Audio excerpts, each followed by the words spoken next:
میں نے پڑھا ویسے حدیث میں کہ دانتوں کے بارے کہ جو عورتیں فائل اپنے دانتوں کو گھساتی ہیں وہ حضرت صلی اللہ علیہ وسلم نے ناپسند فرمایا.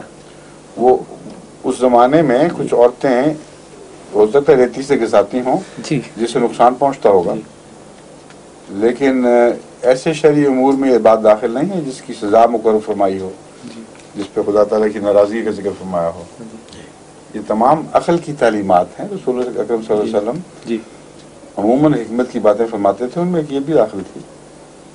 دانت کو جب ڈاکٹر اس غرض سے گھساتے ہیں کہ اس کے اوپر خول چڑھائیں تو اسی سے ہی وہ سارا انجر پنجر ڈھیلا ہو جاتا ہے، بہت نقصان پہنچتا ہے. یہ خیال غلط ہے کہ کچھ بھی نہیں ہوتا، صرف وہ درد کا احساس مٹا دیتے ہیں، ورنہ جو رگڑائی کرتے ہیں جی اس سے اس کے سارے ڈھانچے پر اثر پڑتا ہے اور کافی اس پہ زلزلہ آتا ہے اس جبڑوں کے اوپر.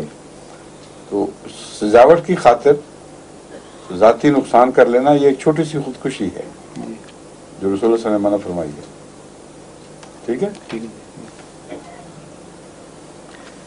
فرمائیے.